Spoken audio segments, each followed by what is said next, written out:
Ya, Assalamualaikum warahmatullahi wabarakatuh. Selamat siang. Waalaikumsalam warahmatullahi wabarakatuh. Ya, selamat siang mahasiswa sekalian, mahasiswa yang sedang mengikuti mata kuliah Etika Hukum dalam bidang kesehatan dari EH 1 sampai EH 43. Kita akan mulai kegiatan hari ini. Sebelumnya saya sampaikan sebelum mulai kita baca doa dulu ya, mahasiswa sekalian. Berdoa dipersilakan.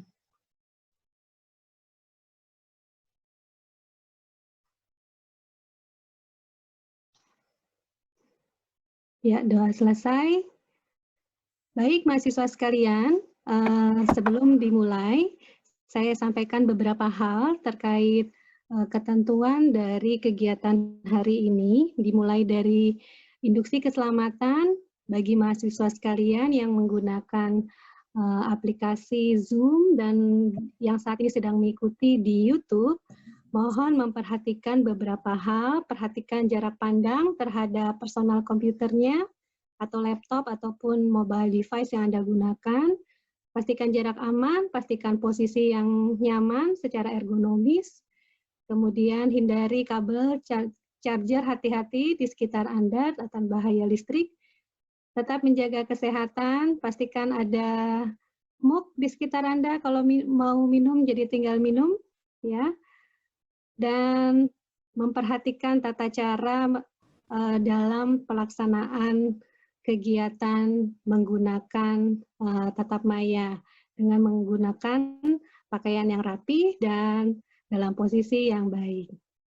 Baik mahasiswa sekalian, hari ini kita akan mengikuti diskusi interaktif yang pertama dari 3 kegiatan diskusi interaktif yang akan Anda ikuti selama mata kuliah ini. Yang pertama hari ini, kemudian nanti yang kedua minggu depan ya bersama Prof. Agus Surojianto, nanti akan dilakukan di tanggal 6 Oktober, dan nanti yang terakhir dengan diskusi interaktif bersama Prof.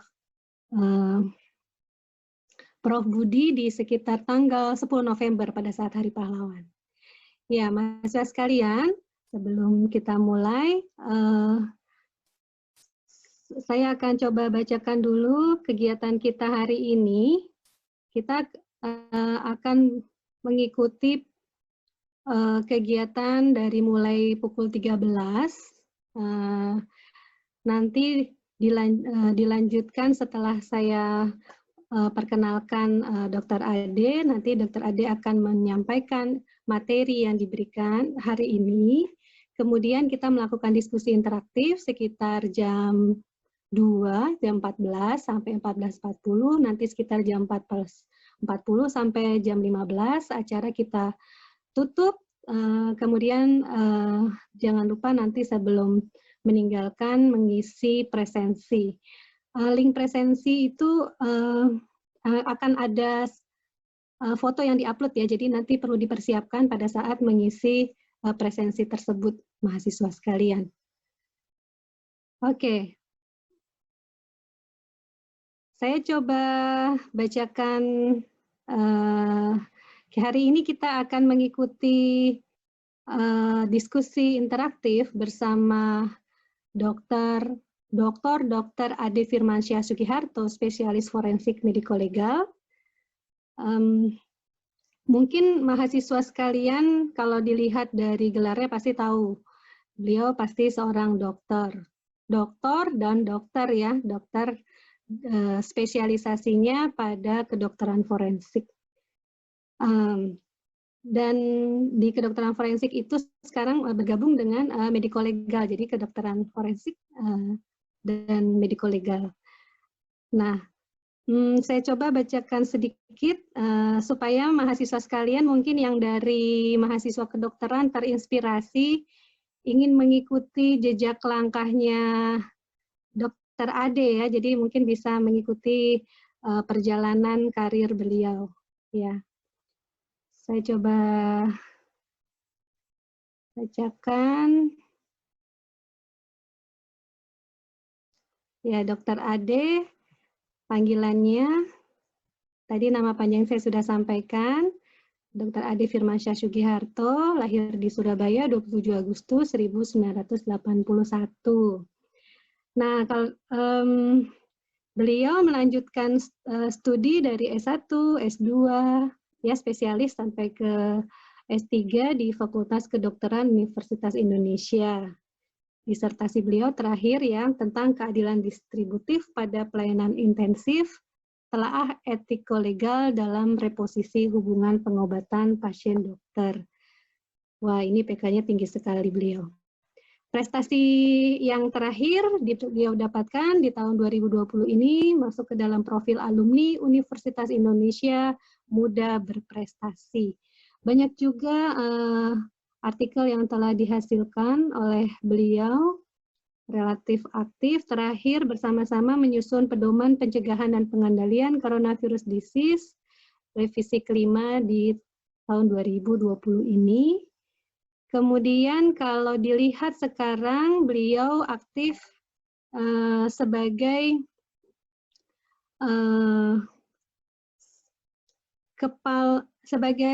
kepala Departemen Ilmu Kedokteran Forensik dan Mediko-Legal FKUI RSCM. Kemudian kalau saya lihat ada aktif juga di organisasi, beliau sekarang sebagai termasuk di sini sebagai Ketua Umum dari Perhimpunan Dokter Forensik Indonesia Pusat, ya. Jadi kalau memang mahasiswa tertarik menangani klien yang tidak hidup, ya mungkin bisa mengikuti jejak langkahnya Dr. Ade Firmansyah ini. Baik, sepertinya untuk tata tertib dalam kegiatan ini tadi telah disampaikan di depan, ya. Di saat break sesi sebelum ini, di mana mahasiswa diminta yang belum merename namanya, tolong di-rename, nama depannya diberi tulisan EH berapa, supaya kami dapat mengidentifikasi mahasiswa dari EH berapa. Jadi siapa yang baru masuk, mohon di-rename namanya. Di depan diberikan kode EH-nya. Oke, ini masih ada yang belum? Mohon bantuannya untuk merename namanya. Mahasiswa selama proses pemberian informasi oleh Dr. Ade nanti harapannya membuat catatan sendiri sehingga nanti dapat digunakan untuk proses belajar dan menyiapkan beberapa pertanyaan yang siap disampaikan kepada Dr. Ade di pukul 2 nanti. Ya, agar tidak berpanjang lebar, ini saya rasa di sini saya cek dulu ya, mahasiswa sekalian, sudah ada sekitar 250 yang ikut. Dari EH sudah ada EH banyak ya, 9, 10, 11, 12. Ini EH 1 ada tidak? Coba saya cek ya. Perwakilan dari EH 1.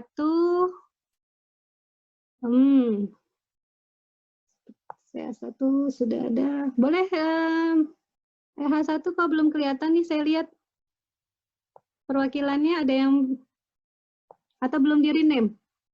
Mungkin bisa. Ada saya, Bu. Sudah ada EH 1 perwakilannya ya. Oke.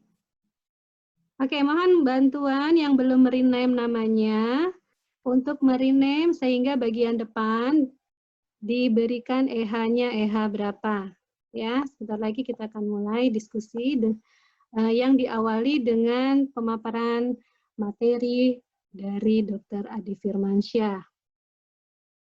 Oke, sudah siap catatannya mahasiswa sekalian? Mana dia pulpennya atau catatannya pakai laptop ya? Siap, oke. Siap catatan ya. Siap bertanya nanti dengan Dr. Ade. Oke, saya rasa mahasiswa sudah siap, Dr. Ade. Kita sudah bisa mulai. Harapannya nanti bisa memberikan apa yang materi yang disampaikan hari ini. tentang pengantar teori etika dan etika kelompok, karena kaitannya sekarang dengan bagaimana kita menangani situasi saat ini yang banyak dilakukan secara berkelompok ya, Dokter Ade ya. Kita bisa mulai, Dokter Ade, dipersilakan waktu untuk menyampaikan informasinya sampai jam 2, setelah itu kita lanjutkan diskusi. Silakan, Dokter Ade. Baik, terima kasih. Assalamualaikum warahmatullahi wabarakatuh. Selamat siang semuanya. Terima kasih atas pengantarnya tadi, Dokter Bu Hani. Adik-adik sekalian, ya memang tahun 99 dulu. Tahun 99 saya mungkin duduk bersama kalian di posisi kalian gitu ya. Dan sekarang tahun 2020 saya berada di sini di hadapan kalian. Artinya adalah tidak ada yang tidak mungkin selama, prinsip saya adalah tidak ada yang tidak mungkin selama kalian menekuni apa yang kalian kerjakan. Ya, jadi, suaranya maaf Dok, bisa ya. Ya, udah jelas ya? Udah cukup keras sekarang? Sedikit lagi bisa. Halo, halo? Ya. Ya. Oke. Ya. Baik. Ya, siang hari ini saya akan memberikan tentang pengantar teori etika dan etika kelompok. Etika ini kalau kita pikir-pikir banyak sekali, kita ini hanya intermezzo sedikit. Sebetulnya kalau bagaimana sih bayangan orang di dunia kesehatan itu ya, kedokteran atau kesehatan, bayangannya seperti di Grey's Anatomy gitu ya, atau bahkan seperti seorang Superman. Dan memang masyarakat kita selalu menganggap bahwa yang namanya orang-orang di dunia kedokteran itu, baik dokter, perawat atau apoteker itu udah pasti punya banyak duit ya. Tapi padahal selama pendidikan, wah ini kita bisa tidur di tumpukan buku seperti ini. Nah ini rata-rata kalau mahasiswa kedokteran atau mahasiswa di ilmu kesehatan itu rata-rata impiannya seperti ini gitu ya. Nanti secara profil itu harapannya seperti ini gitu ya, tampak berpendidikan gitu ya, pinter, baca bukunya banyak, tapi ya memang mau nggak mau harus baca buku banyak, sehingga kalau sekarang kita lihat nih adik-adik ini semua masih pada seger-seger, tapi nanti pada saat di akhir masa pendidikan bisa bentuknya seperti ini nih, kayak si burung hantu nih ya, udah bajunya compang-camping, banyak minum kopi, mata melek gitu ya, pelebaran pembuluh darah di mana-mana gitu. Apa iya seperti ini? Tapi kan ya kita yang penting tadi yang saya katakan, selama kita bisa melakukan apa yang kita cintai, tentu seberat apapun beban yang nanti akan kita hadapi tentunya tidak menjadi masalah gitu ya. Nah, kalau kita pikir kok ngapain sih kita mahasiswa kedokteran, mahasiswa keperawatan, itu semua perlu belajar medical ethics, perlu belajar bioetik. Sekarang mungkin kalian akan bingung gitu ya. Tapi nanti begitu masuk tahun kedua, tahun ketiga baru ketika mendapatkan paparan dengan dunia pelayanan kesehatan yang seutuhnya, kalian baru mengerti, oh itu toh tujuannya dulu Dokter Ade ngoceh-ngoceh soal bioetik. Nah, saya quote sedikit ini tentang pendidikan kita tuh, bahwa saat ini tuh kita tuh kalian itu bukan belajar hanya untuk lewat ujian saja, tapi kalian tuh belajar untuk masa di mana pada saatnya nanti cuman ada kalian yang menjadi penghalang antara pasien dan kematian. Itu semua, baik itu kedokteran, perawatan oleh perawat, lalu pengobatan yang diberikan oleh farmasi, maupun dari kedokteran gigi, semua itu adalah nanti kalianlah satu-satunya yang bisa menghadapi itu. Nah, untuk etika ini saya quote dari salah satu buku etika dasar yang ditulis oleh Romo Magnis, Transmarti Suseno, bahwa etika itu tidak memberikan jawaban, melainkan menunjukkan kepada kita bagaimana mencari jawaban. Jadi enaknya pada saat kalian belajar etika kedokteran ini adalah apa? Kalian itu diminta untuk free your mind, untuk membebaskan pikiran kalian, untuk menanyakan sampai ke yang paling dasar. Kenapa sih kita harus mengobati pasien? Gitu loh. Semua orang bilang bahwa kalau kita di dunia kesehatan Maka ketika ada pasien yang membutuhkan pelayanan, maka kita wajib. Apa iya kita wajib menolong pasien itu? Apa iya? Apa sih artinya suatu kewajiban? Nah, itulah etika. Enaknya etika itu di situ. Bebaskan pikiran kita, cari jawabannya sampai ke yang paling dasar. Etika itu dibagi menjadi tiga golongan sebetulnya. Ada yang meta etik, normatif ethics, dan applied ethics. Ini yang kalau meta ethics dan normatif ethics ini kalau kalian ingin memperdalam bioetika kedokteran, nah kita bisa bicara di sini.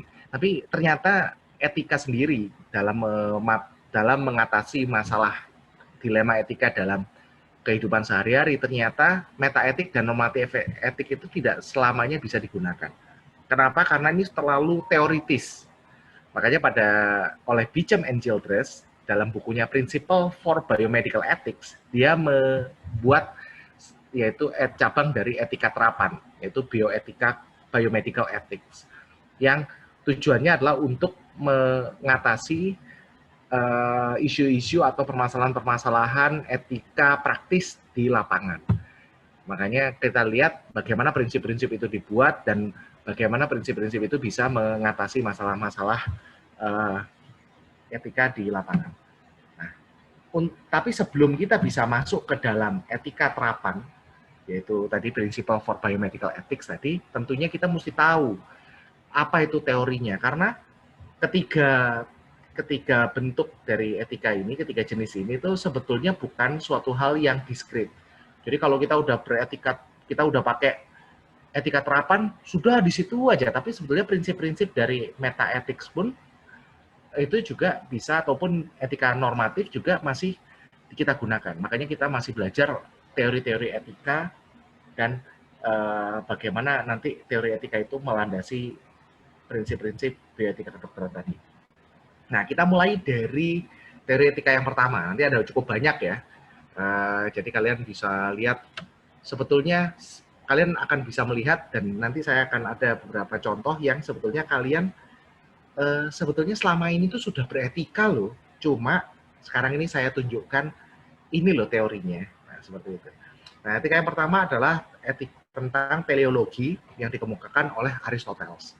Dengan argumen sentralnya bahwa setiap keadilan itu sifatnya adalah teleological. Artinya, untuk mendefinisikan suatu keadilan itu kita perlu mendefinisikan tujuan dari hal tersebut. Ini bisa berupa barang, bisa berupa jasa. Barang misalnya ya buku gitu ya, itu kan barang. Kalau jasa apa ya? Pelayanan kedokteran, pelayanan kesehatan kan suatu jasa. Gitu ya. Nah, atau barang misalnya apa? Obat kan barang. Pelayanan kedokterannya jasa, obat-obatannya barang. Barang lagi apa? Misalnya alat-alat di ICU, alat-alat kesehatan itu adalah barang. Bagaimana kita, kalau kita mau memberikan suatu barang atau jasa itu kepada seseorang, maka kita harus mendefinisikan tujuan dari barang dan jasa tersebut. Nah, seperti contohnya ini. Saya ambil contoh adalah piano. Kita tahu apa itu piano, ya. Piano alat musik ya. Nah, tujuan dari piano itu adalah untuk dimainkan dengan baik dan menghasilkan musik yang indah. Jadi kalau saya punya piano dan saya mau memberikan pada 3 orang misalnya contohnya, yang satu ini adalah orang yang nggak bisa piano sama sekali, yang kedua adalah orang yang baru belajar piano karena dia punya minat sehingga dia pengen bisa, lalu yang ketiga adalah orang yang memang sudah pandai sekali bermain piano sehingga dia kalau dia bisa menghasilkan musik-musik yang indah dari piano tersebut. Maka kalau saya ingin memberikan piano ini, maka saya harus tahu tujuan dari piano apa sih. Kalau tujuan dari piano adalah menghasilkan musik yang indah, maka tentunya kalau saya mau memaksimalisasi dari tujuan dari piano tersebut, tentunya saya harus berikan pada orang yang paling pinter main piano tadi. Kenapa? Karena orang yang paling pinter tadi yang akan bisa menghargai tujuan piano tadi. Ya. Bukan pada orang yang belum bisa, atau bahkan bukan pada orang yang baru belajar tadi. Karena orang-orang itu tidak akan bisa memaksimalisasi tujuan dari barang tersebut. Sama halnya dengan pelayanan kedokteran. Pelayanan kedokteran atau pelayanan kesehatan itu memiliki tujuan. Tujuannya apa? Ada disebutkan di dalam peraturan perundang-undangan. Tujuan pelayanan kedokteran ada 4. Ada untuk promotif, preventif, kuratif, dan rehabilitatif. Maka kalau kita mau memberikan pelayanan kedokteran yang bersifat kuratif kepada seorang pasien, maka kita harus berikan pelayanan kedokteran maupun barang alat kedokteran yang sifatnya kuratif. Contohnya misalnya orang dengan anggap aja misalnya diare gitu ya, diarenya diakibatkan oleh sebuah bakteri. Kita mau mengobati pasien diare tersebut. Maka apa obatnya? Ya, yang mematikan bakteri tadi gitu ya. Mematikan mikrobanya karena sifatnya tujuannya adalah kuratif. Maka barang yang obat yang harus diberikan adalah yang sifatnya kuratif gitu. Lain halnya misalnya kita ketemu dengan pasien yang misalnya seorang geriatri kan dia saat ini lututnya sakit. Lututnya sakit karena sudah mengalami osteoporosis. Sifatnya sekarang tujuannya kita dalam pelayanan itu adalah untuk rehabilitatif. Maka nggak pada tempatnya kita berikan untuk kuratif. Umurnya udah 80-an tahun atau udah geriatri 70-an tahun. Bila kita lakukan operasi yang sifatnya kuratif, malah akan menimbulkan resiko yang lebih besar, sehingga tujuan pelayanan kedokteran bagi si pasien itu apa? Rehabilitatif. Nah, untuk rehabilitatif ya kita berikan barang-barang dan jasa pelayanan itu yang untuk sifatnya untuk bisa memaksimalisasi tujuan rehabilitatif tadi. Ya, perawatan yang masuk. Mungkin dokter spesialis ortopedi jadi nggak banyak berperan di situ. Kenapa? Karena dokter spesialis ortopedi nggak bisa memaksimalisasi tujuan pelayanan kedokteran tadi, yang sifatnya adalah tujuannya adalah rehabilitatif. Nah, kebayang ya? Jadi dari situ aja kita bisa melihat, ketika dihadapkan pada pelayanan kedokteran yang multidisiplin, ada perawat, ada dokter spesialis, ada rehab medik, fisioterapis, atau ada farmasi, maka yang etis atau yang patut diberikan pada pasien itu adalah yang memenuhi tujuannya tadi. Nah, ini contohnya promotif, biasanya sifat-sifat kegiatannya adalah yang sifat-sifat sosialisasi, edukasi. Ini adalah kegiatan-kegiatan yang dalam pelayanan kesehatan yang bisa memaksimalisasi tujuan pelayanan kedokteran. Untuk preventif, mencegah terjadinya sakit. Jadi nggak lucu kalau misalnya contohnya nih ya, pasien sekarang dalam rangka mencegah penularan COVID. Terus apa caranya? Dengan memberikan obat hidroksikloroquine massal. Nggak pada tempatnya. Kenapa? Karena obat hidroksikloroquine adalah obat untuk yang sifatnya kuratif. Dia tidak akan bisa memaksimalisasi si tujuan preventifnya tadi. Makanya tujuan preventifnya apa? Kita lakukan pemberian masker, ya, pencegahan penularan dan lain sebagainya. Nah, tapi kalau begitu sudah sakit, apa yang kita lakukan? Kita jangan lagi terus orang sudah sakit nih, sudah misalnya sudah dalam perawatan COVID, lagi dirawat di ruang isolasi, terus kita sosialisasikan kepada dia bagaimana cara hidup sehat. Nggak pada tempatnya. Karena tujuan pelayanan kedokteran waktu itu yang harus diberikan adalah kuratif. Kalau kuratif ya kita maksimalisasi tujuan itu dengan apa? Memberikan barang-barang, menggunakan alat-alat kesehatan, melakukan tindakan-tindakan pelayanan yang dapat menyembuhkan penyakit dan dapat mematikan mikroorganisme. Gitu. Jadi dalam dunia kedokteran kita berikan antibiotik, kita berikan antiviral, ya, suportifnya juga kita berikan untuk meningkatkan daya tahan tubuhnya untuk melawan penyakit tersebut. Dari sisi keperawatannya juga kita perhatikan, kita berikan misalnya kita berikan oksigen agar saturasinya baik dan lain sebagainya. Nah, itu adalah bagaimana cara kita beretika pada kondisi pada setiap tujuan pelayanan kedokteran dan termasuk rehabilitatif. teori etika itu tadi adalah teori etika teleologi. Teori etika yang berikutnya adalah utilitarianisme. Ya. Pemuka utilitarianisme ini ada dua. Yang pertama adalah Jeremy Bentham, yang kedua adalah John Stuart Mill.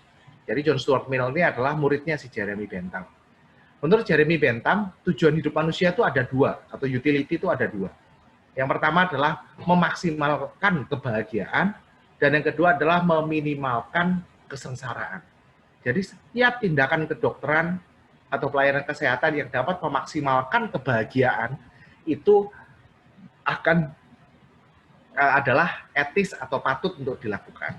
Nah, jadi menurut Jeremy Bentham atau teorinya ini cabangnya disebut sebagai utilitarianisme, bahwa kebahagiaan itu maksimal, dapat dikuantifikasi.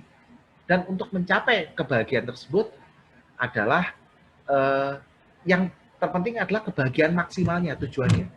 Jadi kalau seumpama ada 4 orang, ini saya ambil contoh ada 4 orang yang ingin mencapai kebahagiaan maksimal, lalu yang satu dapat 10, yang satu dapat 30, yang satu dapat 60, yang satu dapat 0, maka itu menurut utilitarianisme tidak masalah selama hasil akhirnya kebahagiaan itu maksimal 100.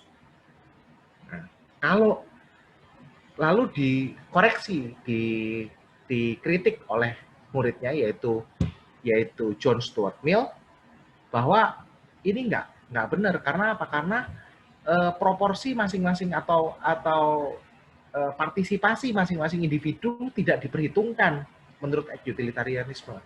Harusnya untuk mencapai kebahagiaan maksimal perlu adanya partisipasi dari individu.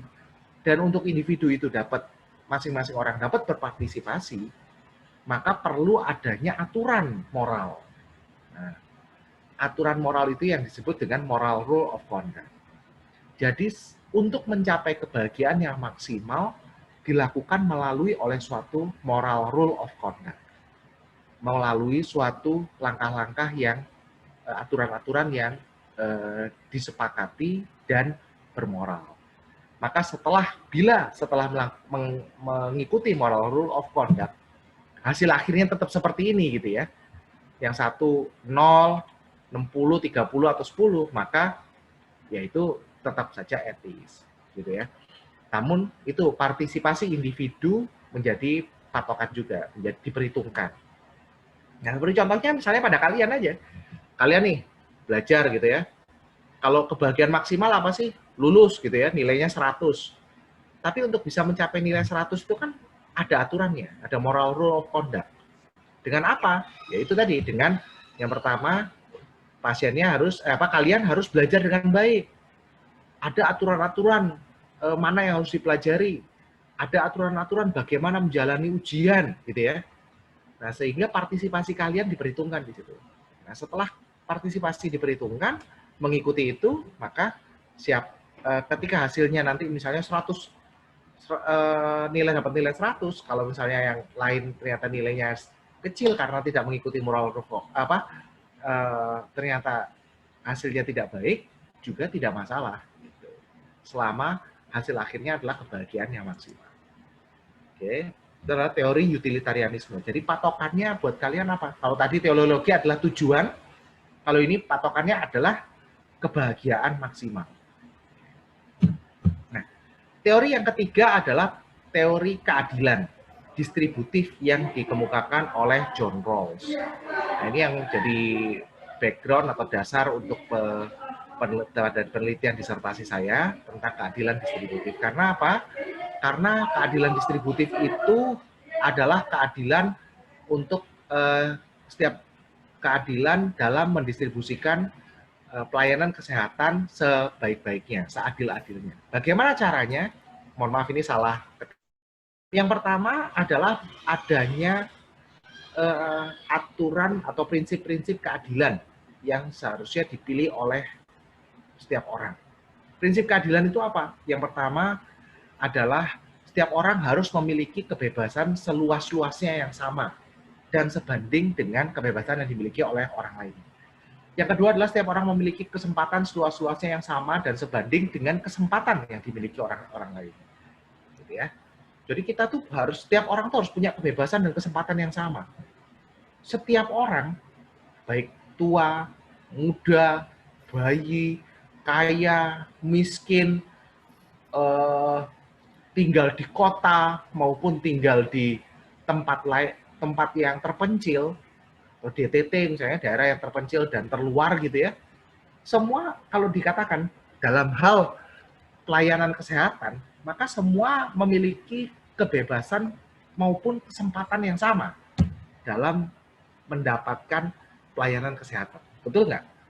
Misalnya contohnya ketika ada orang yang berada di desa, ibu hamil berada di desa. Terus kemudian karena kehamilannya itu, dia harus membutuhkan untuk kelahirannya perlu tindakan seksio sesaria. Apakah karena dia orang desa, maka dia tidak berhak mendapatkan kesempatan untuk mendapatkan seksio sesaria? Tentunya tidak kan. Kalau kita mau dia di kota, mau dia di desa, mau dimanapun, ketika kondisinya membutuhkan tindakan kedokteran tersebut, maka dia harus memiliki kesempatan yang sama. Seperti itu. Memiliki kesempatan yang sama dan memiliki kebebasan yang sama. Namun memang kondisi negara dunia itu tidak sama ya, tidak sama dalam artian ada orang yang memang punya kadang-kadang kondisi sosial ekonomi itu mengakibatkan posisinya menjadi termarginalkan atau menjadi terpinggirkan.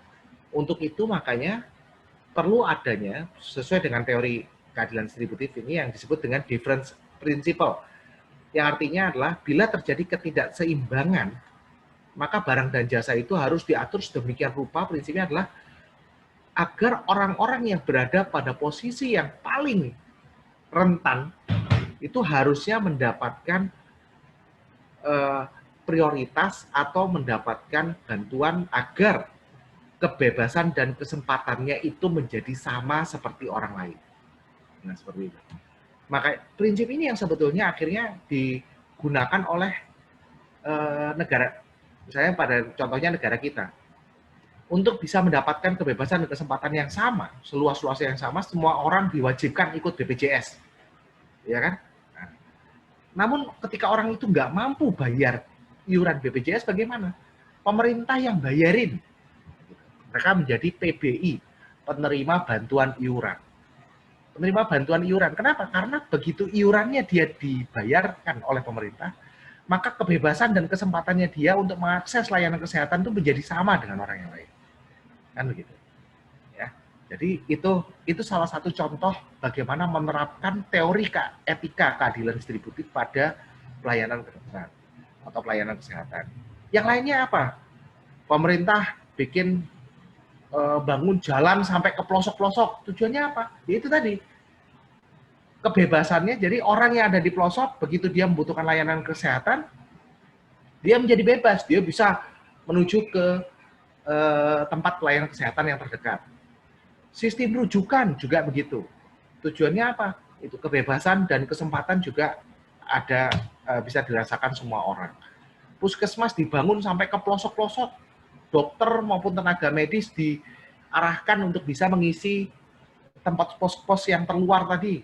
Tujuannya apa? Ya itu tadi, karena rakyat kita dimanapun berada harus memiliki kebebasan dan kesempatan yang sama dalam mengakses layanan kesehatan.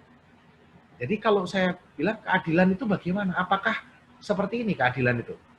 Kalau bagi kue betul ya, keadilan ada 8 orang, kuenya dibagi 8, maka semua mendapatkan porsi yang sama. Tapi kalau dalam pelayanan kesehatan seperti apa? Kalau yang tadi dibagi rata itu adalah equality ya namanya. Maka kalau misalnya ini contohnya nonton bisbol gitu ya dari balik pagar, kalau kita ngomongnya justice as equality, harus equal, sama, dibagi semua sama, maka dia nggak akan bisa nonton. Atau ini ya malah ini kapitalis nih, 1% orang ini mendapatkan semuanya. Nah, keadilan apa? Keadilan itu fair, harus fair. Makanya keadilan itu adalah proporsional. Maka orang yang berada pada posisi yang paling rentan, si kecil ini kan paling rentan dia kan, dia harus mendapatkan bantuan yang lebih besar dibandingkan yang lain. Ini adalah justice as fairness. Oke, apalagi misalnya contohnya ini, di pelayanan kedokteran di ICU, di mana ICU itu adalah sebuah tempat pelayanan kedokteran yang berbiaya mahal. Saya bilang mahal kenapa? Setiap orang yang masuk ICU tanpa baru masuk di ICU dengan peralatan misalnya ventilator saja, belum obat, belum lain-lainnya, itu sehari menghabiskan biaya bisa sampai 7 juta. Apalagi misalnya pada orang ini gitu ya, topangannya begitu banyaknya, topangannya, terus kemudian monitornya, obat-obatannya segala macamnya. Apakah iya orang ini bisa memaksimalisasi tujuan pelayanan ICU tadi? Apakah misalnya probability of mortality-nya lebih besar dari 83,2% atau di atas ini, itu masih bisa memaksimalkan tujuan dari pelayanan di ICU. Pelayanan di ICU meliputi pengobatan intensif dan perawatan intensif. Nah, itu yang harus kita pertanyakan dan itu kita jawab untuk bisa memaksimalisasi tujuan dari ICU, termasuk tujuan pelayanan kedokteran lainnya. Nah, maka untuk bisa mendistribusikan itu dengan adil, yang penting ini ya, bahwa prinsipnya setiap orang memiliki kebebasan dan kesempatan seluas-luasnya yang sama, dan setiap individu yang berada pada posisi yang paling rentan harus mendapat sokongan. Aspek proporsionalitas itu penting. Teori etika berikutnya adalah teori tentang virtue, ya, atau teori keutamaan. Ini muncul pada sifat-sifat keutamaan dokter. Kalau kita tanya, misalnya apakah lebih utama yang mana kalau kalian tanya, saya tanya, dokter yang ini, ya si perempuan ini, atau dokter yang laki ini, gitu ya. Kalau kita lihat kan dokter yang perempuan ini benar-benar dokter yang, wih kelihatannya baik banget gitu ya. Kita mungkin pengennya nanti dokter seperti ini ya, udah cantik, terus kemudian baik, senyumnya menawan gitu ya. Kalau yang laki ganteng gitu ya, atau wah saya nggak mau ini, dokternya kelihatan selengean banget, udah bawa minuman padahal mungkin teh kali ya, ini rokokan ini segala macam, selengean. Sebenarnya yang mana sih dokter yang utama itu, yang memiliki keutamaan? Kalau kita bilang pasti banyak orang akan berpikir, oh ini pasti yang perempuan ini. Padahal kita nggak tahu, malam sebelumnya si perempuan ini habis ngedugem gitu kan, paginya periksa pasien, malamnya ngedugem, kira-kira dia bisa periksa pasien dengan benar nggak? Kayak gitu. Nah, tapi belum tentu juga itu bukan suatu dokter yang virtue. Apa iya terus mahasiswa kedokteran atau kesehatan itu nggak boleh ngedugem gitu kan? Apa iya? Nggak boleh. Nah, makanya kita melihat keutamaan dokter itu atau keutamaan tenaga kesehatan itu dilihat dari apa? Yang pertama, teori tentang virtue itu, etika tentang virtue itu berkaitan dengan karakter. Pertama ya, karakter dari manusia itu sendiri. Setiap orang yang dikatakan virtue atau memiliki keutamaan itu artinya dia memiliki rasa caring. Saya belum bisa sampai sekarang mencari padanan kata terjemahan yang cocok untuk caring. Apa sih ya caring ya? Kalau disebut care itu kan melayani dengan sepenuh hati misalnya. Pokoknya dia itu punya caring tentang, dia care dengan hal-hal yang baik, hal-hal yang benar. Caring about the right things. Kita tuh punya kepedulian atau rasa untuk kepedulian atau keyakinan tentang hal-hal yang baik, hal-hal yang benar. Juga memiliki kebijaksanaan dan practical skills. Makanya etika itu bukan cuma sekedar teori, tapi harus dipraktikkan. Practical skills untuk menilai dan bertindak sesuai dengan hal-hal yang baik dan benar itu. Ini adalah terkait dengan pertanyaan, what is the best way to live? Bagaimana cara kita hidup dengan sebaik-baiknya? Tentunya kita mau hidup sebaik-baiknya adalah kita harus memiliki tadi. Kita memiliki kebijaksanaan dan kita care terhadap hal-hal yang baik, gitu loh. Jangan care dengan hal-hal yang buruk, nggak ada. Saya rasa tidak ada manusia yang hidup baik itu terus dia care-nya cuma pada hal yang buruk. Pikirannya cuma gimana cara ngerjain orang aja, misalnya kayak gitu. Itu hal yang salah. Tapi kalau kita care terhadap hal-hal yang baik, maka kita selalu mempertanyakan apa yang terbaik. Dan kita punya skill atau keahlian untuk melaksanakan hal-hal yang terbaik itu tadi. Virtue juga ternyata mempertanyakan tentang what is the right thing to do. Apa hal yang paling benar atau yang terbaik untuk dilakukan. Nah, mempertanyakan hal yang apa yang terbaik untuk dilakukan itu meliputi dua hal. Yang pertama bahwa agentnya atau si orangnya itu qualified. Yang kedua adalah target dari tindakan tersebut. Ya. Yang pertama adalah agentnya, dan yang kedua adalah target dari tindakannya. Agentnya siapa ya? Orangnya. Tadi orangnya itu tadi di sini Pak, an act is right if and only if suatu tindakan itu menjadi baik atau kalau dalam etika itu patut untuk dilakukan. Jika dan hanya jika timbul dari motivasi yang virtuous, good or virtuous. Jadi motivasinya itu juga harus baik gitu. Tidak mungkin ada suatu tindakan itu menjadi suatu tindakan itu baik muncul dari motivasi yang jelek. Motivasi ingin mencelakakan pasien. Tidak mungkin. Motivasinya harus motivasi yang baik. Dan target dari tindakannya. Target tindakannya apa ya? Target tindakannya harus targetnya yang utama atau yang baik. Ya. A target center an act is virtuous. Sebuah tindakan itu menjadi utama atau baik. Ya. In respect virtuous in respect to benevolence, kebaikan. If and only if it hits the target of virtue or is overall virtuous. Jadi tindakannya itu jika dan if and only if, jika dan hanya jika targetnya adalah virtue. Jadi nggak mungkin ada suatu tindakan itu menjadi baik atau benevolence jika dilakukan dengan tujuan yang jelek. Ya. Nah, secara garis besar teori virtue ini adalah didefinisikan sebagai apa? Setiap orang itu harus memiliki rasa cinta atau saling menyayangi terhadap sesamanya. Semua orang di dunia kesehatan harus memiliki rasa cinta dan saling menyayangi, serta memiliki kesadaran moral untuk menyadari mana yang secara moral baik dan terpuji. Dan punya kemampuan untuk menyadari hal tersebut dan kemampuan untuk melakukan hal tersebut. Oke. Teori etika yang selanjutnya adalah teori deontologi. Teori deontologi ini banyak dianut di kalangan kedokteran. Kenapa? Karena teori deontologi ini mendasarkan pada duty atau kewajiban. Duty, deon itu asal katanya adalah duty, artinya duty ya deon itu. Jadi duty karena dianut di kalangan kedokteran karena apa? Karena dokter atau tenaga kesehatan itu selalu menjanjikan upaya yang maksimal, bukan menjanjikan hasil.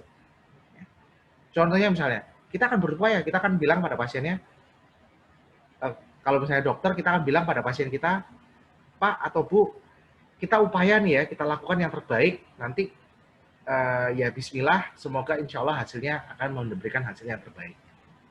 Tapi yang kita janjikan dulu sama pasien apa? Upayanya dulu. Kita berupaya yang sebaik-baiknya. Nah itu tujuan dari deontologi. Nah, kalau kita mengatakan tentang tadi, duty atau kewajiban, maka kita harus mendefinisikan dulu. Apa itu kewajiban? Kewajiban itu didefinisikan sebagai causing, allowing, enabling, redirecting, dan accelerating. Jadi seseorang itu punya kewajiban untuk melakukan tindakan kedokteran. Seorang perawat punya kewajiban untuk merawat pasien bila apa yang dimilikinya atau tindakan yang mampu dilakukannya itu. Yang pertama, mampu menolong kondisinya. Orang sakit menjadi sehat, mampu mempermudah akses atas kesembuhan. Ya, misalnya seorang fisioterapis, apakah dia akan melakukan fisioterapi atau tidak. Namun ternyata dia mampu untuk mempermudah akses agar tadi yang tadinya misalnya pasca stroke ada kelumpuhan, kemudian sekarang menjadi mampu berjalan kembali, atau misalnya enabling, memudahkan penyembuhannya.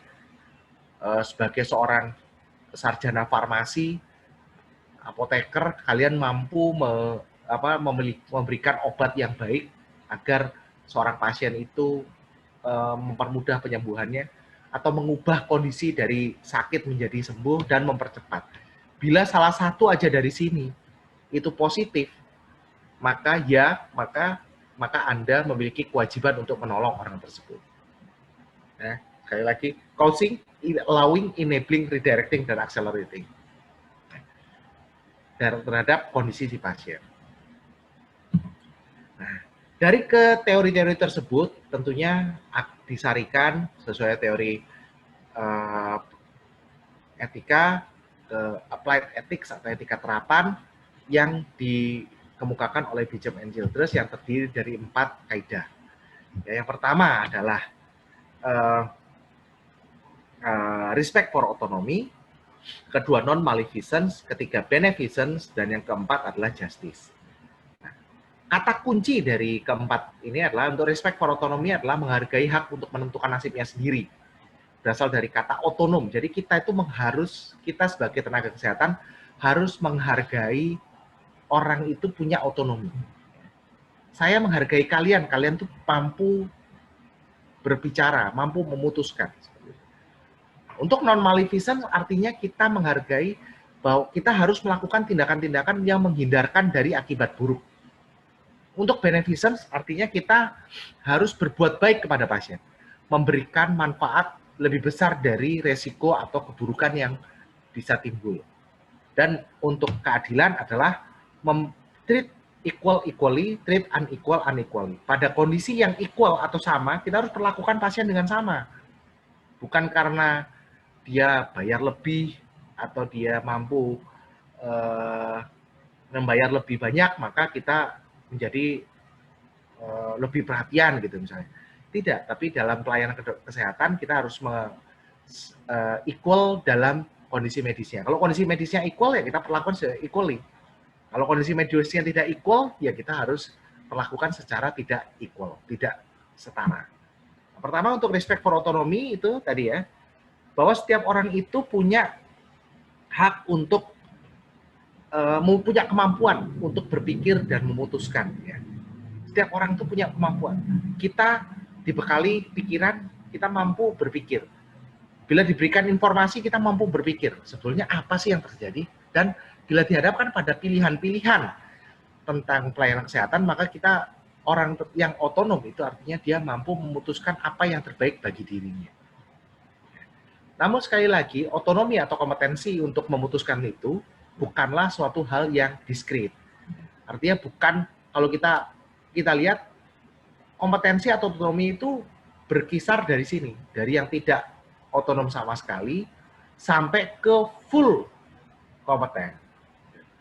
Nah, ini juga bukan suatu hal yang diskret. Atau kalau udah full kompeten maka kita diam aja gitu ya, udah kita serahkan semaksimal mungkin pada si pasiennya untuk memutuskan sendiri. Tidak juga seperti itu, karena ini adalah bersifat kontinum. Kadang-kadang seringkali pasien kita itu berada di antaranya, yaitu moderate competence. Seperti contohnya nih, misalnya, bukan berarti karena pasiennya itu orang dewasa, terus kemudian berpendidikan tinggi, kemudian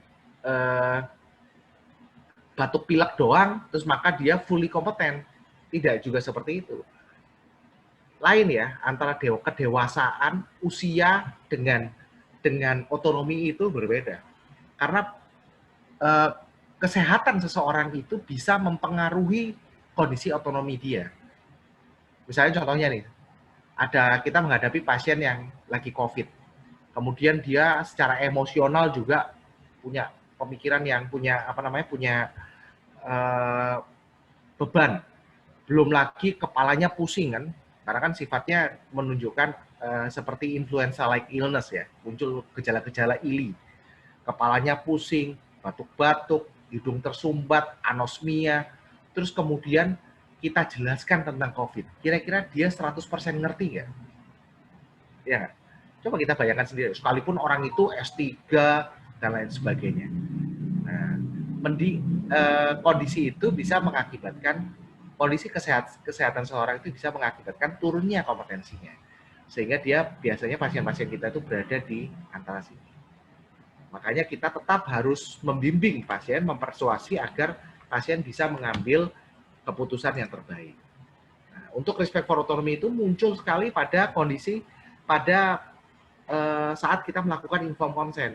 Kenapa? Karena di sini ada elemen prekondisinya, yaitu kompetensi seseorang dan kesukarelaan. Kemudian ada elemen informasinya, yaitu tentang berapa banyak informasi yang harus kita berikan, elemen rekomendasi dan elemen pemahaman, serta elemen konsennya sendiri atau persetujuan, keputusan dan persetujuan.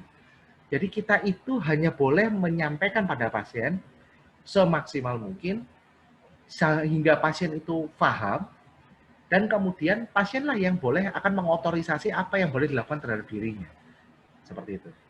Jadi kita semua nggak boleh baper kalau terus kemudian pasien mengambil keputusan yang berbeda atau pasien akhirnya mengizinkan sebagian namun tidak mengizinkan sebagian yang lain. Nah, misalnya seperti itu.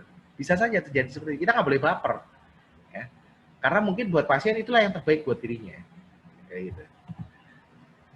Nah, ini kita otonomi itu adalah kehendak pasien, pemahaman pasien, dan kebebasannya. Yang terpenting adalah kita harus sampaikan yang secukupnya hingga pasien itu mampu memahami itu dengan sebaik-baiknya dan mampu mengambil keputusan yang rasional.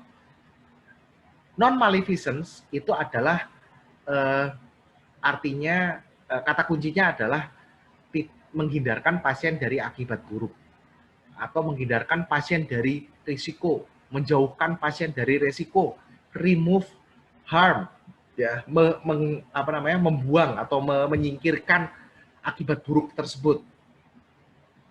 Contohnya misalnya pada pasien, biasanya non-maleficence ini mudah sekali kita dapatkan pada kondisi-kondisi yang emergency atau kondisi-kondisi di mana pasien beresiko munculnya suatu keburukan. Contohnya begini, kenapa sekarang bila terjadi infark miokard akut, ya, serangan jantung, maka kedokteran itu sekarang protapnya adalah sesegera mungkin dilakukan primary PCI. Primary PCI itu adalah, kalau bahasa awamnya itu mungkin kalian sudah dengar, adalah pasang ring. Nah, pasang ring dengan sesegera mungkin. Kenapa? Karena dengan memasang tindakan tersebut, kita tuh menghindarkan pasien dari risiko serangan atau risiko kerusakan jantung yang lebih luas. Nah, seperti itu. Nah, jadi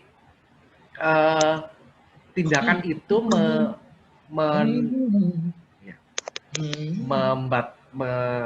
menghindarkan pasien dari akibat buruk serta menghindarkan pasien dari risiko kerusakan yang lebih besar lagi. Ya. Itu adalah non-maleficence. Dan non-maleficence ini merupakan dua sisi mata uang dengan beneficence. Beneficence ini kata kuncinya tadi apa? Memberikan manfaat lebih besar dari keburukannya. Sorry, bukan memberikan keburukan, tapi kita harus memberikan manfaat lebih besar dari risiko yang mungkin timbul akibat layanan kedokteran itu. Nah, misalnya, maka kita harus dalam satu sisi kita menghindarkan pasien dari keburukan, dari resiko serangan yang lebih atau kerusakan yang lebih besar, tapi di satu sisi itu sama aja kita meningkatkan manfaat yang mungkin diperoleh oleh pasien. Jadi ini seperti dua sisi mata uang ya, antara beneficence dan non-maleficence. Ya. Sebetulnya tindakan kedokteran tuh kalau kita bicara tentang beneficence adalah ini, benefitnya lebih besar dibanding resiko yang mungkin akan terjadi. Dan di dalam kedokteran merupakan suatu tujuan yang lebih besar bila benefit ini adalah menimbulkan kehidupan atau menyelamatkan nyawa, itu suatu benefit yang sangat besar. Seperti contohnya pada tindakan-tindakan di operasi bedah saraf misalnya. Operasi bedah saraf itu kalau kita bilang resikonya besar-besar. Beberapa tindakan kalau saya bertanya pada sejawat saya di bedah saraf mengatakan ini 50-50. Atau bahkan mungkin resiko terjadinya kematian tuh bisa sampai 70%. Tapi tetap dioperasi. Kenapa? Karena operasinya ada kemungkinan untuk menyelamatkan nyawa. Dan nyawa itu tentunya adalah suatu benefit yang tidak terhingga besarnya. Seperti itu ya. Jadi contoh benefit-benefit yang kita lihat, 5-year survival rate, dan lain sebagainya. Ya. Dan ini adalah contoh-contoh resiko yang harus kita pertimbangkan. Resiko yang foreseeable but unavoidable, resiko yang unavoidable but preventable, dan bisa ada juga resiko yang unavoidable dan unpreventable. Untuk yang justice, tadi kita udah banyak bicara tentang justice. Tadi prinsip yang utama adalah treat equal, equally, treat unequal, unequally.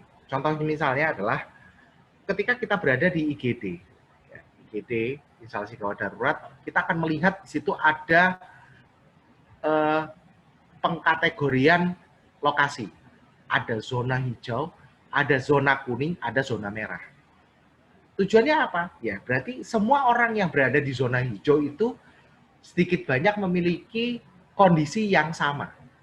Maka perawatan atau perilaku kita terhadap pasien-pasien yang berada di zona hijau akan sama.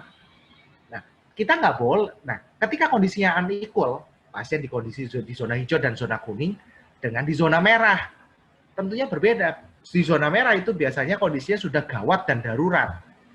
Maka kondisinya unequal itu kan, kondisi zona merah sama zona kuning. Yang biasanya zona kuning itu gawat namun tidak darurat. Kalau yang zona hijau tidak gawat dan tidak darurat seperti itu. Ketika kondisinya unequal, maka perilaku kita terhadap pasien itu juga, sikap kita juga harus unequal.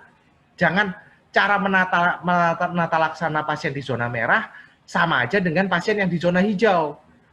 Gitu. Zona merah bentar lagi meninggal tuh pasien, ya. Gawat dan darurat. Makanya cara kita menata laksana bisa jadi berbeda. Yaitu kondisinya unequal, maka treatment kita juga unequal. Nah, kita perlu belajar dan terus melatih etika ini. Kenapa? Karena kita lihat etika di dalam mahasiswa, baik itu kedokteran gigi, keperawatan, dan lain sebagainya, itu bisa menurun dengan berjalannya waktu. Kita lihat nih, kalau menurut penelitian itu ternyata setannya ya, the devil is in the third year, di tahun ketiga. Ternyata makin lama makin skor etika itu makin menurun di tahun ketiga hingga tahun keempat. Kenapa? Karena ini. Karena ternyata kalian semua itu sepanjang pendidikan kedokteran, sepanjang kedokteran umum, kedokteran gigi, keperawatan, itu bisa mengalami yang kita sebut sebagai traumatic de-idealization. Ketika kalian berada pada ketidakmampuan kalian, beban kurikulum, kadang-kadang ingin menolong, tapi waktu itu kalian belum dibekali kompetensi yang cukup, sehingga merasa powerless, adanya hierarki ini dan sebagainya, itu bisa mengalami traumatic de-idealization. Makanya pendidikan etika itu berjalan berkesinambungan di sepanjang pendidikan. Mulai dari tahun pertama, tahun ketiga, tahun keempat, hingga lulus. Kalau nanti pendidikan profesi juga masih berjalan terus. Tujuannya apa? Untuk terus membimbing kalian agar kalian tetap bisa mempergunakan skill-skill bioetika ini dalam prakteknya nanti. Nah, saya masuk ke bahasan kedua tentang etika kelompok. Prinsipnya adalah, bahasan saya adalah tentang paradigma pelayanan kedokteran dan kerjasama tim, serta bagaimana kita memiliki etika kesejawatan dan bagaimana cara kita mengambil keputusan etis dalam kelompok. Saat ini paradigma pelayanan kedokteran itu luas ya. Sehat itu tidak lagi hanya hilangnya penyakit atau tidak lagi hanya dipandang sekedar fisiknya menjadi sehat. Namun sehat itu adalah keadaan sehat fisik, mental, spiritual maupun sosial yang memungkinkan seseorang hidup secara produktif, secara sosial dan ekonomis. Itu adalah paradigma pelayanan kedokteran. Dan untuk itu diperlu melalui upaya kesehatan, dilakukan melalui upaya-upaya kesehatan atau kegiatan-kegiatan yang terpadu terintegrasi, berkesinambungan untuk memelihara dan meningkatkan derajat kesehatan masyarakat. Itu adalah paradigma pelayanan kedokteran kita maupun upaya kesehatan yang harus kita kerjakan. Nah, ini mau nggak mau ini kata kuncinya, terpadu, terintegrasi, dan bersinambungan. Terpadu artinya memadukan berbagai disiplin ilmu kedokteran demi kepentingan terbaik pasien, kedokteran, keperawatan termasuk ya, farmasi, dan lain sebagainya. Terintegrasi artinya berada dalam satu tempat pelayanan maupun terintegrasi pelayanannya. Jadi tidak boleh lagi kita itu memiliki ego masing-masing. Kalau yang biasanya nih ya, mentang-mentang udah dokter spesialis, maka nggak mau dengerin lagi tuh perawat. Misalnya perawat, secara keperawatan yang terbaik bagi pasien, misalnya, oh ini harus diberikan kita keperawatan ini dulu. Tapi mentang-mentang karena kita, oh kan saya dokter spesialis ya, harusnya kuratifnya dulu nih. Saya harus operasi dulu. Nah, padahal operasi, tindakan operasi atau pengobatan belum tentu menjadi yang terbaik saat itu. Gitu. Ya, makanya kita harus terintegrasi.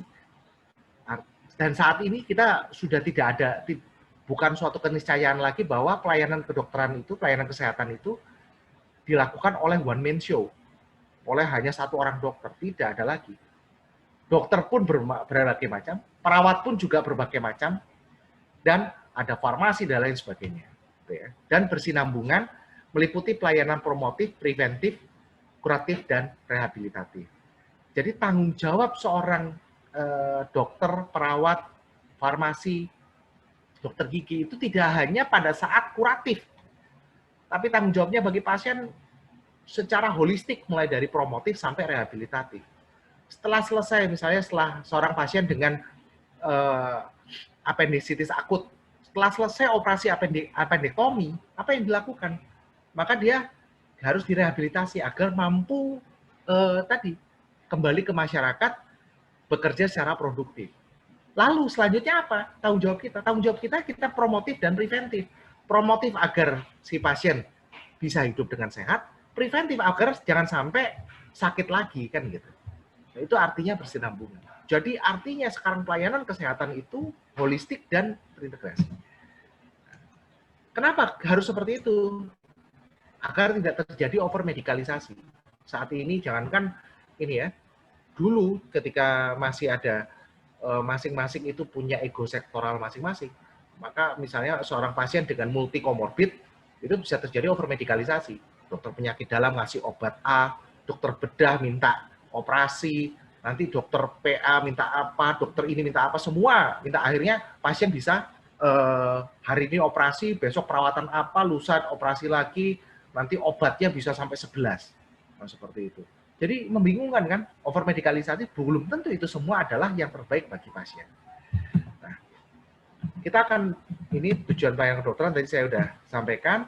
Nah, untuk yang terpenting juga ini ya, bahwa pasien itu kita perlukan aspek kepercayaan kepada pasien untuk menempatkan kepentingan pasien di atas kepentingan pribadi, ya, melakukan yang terbaik, tidak akan menyakiti, mengatakan yang sebenar-benarnya, dan memperlakukan informasi yang tentang diri pasien sebagai rahasia.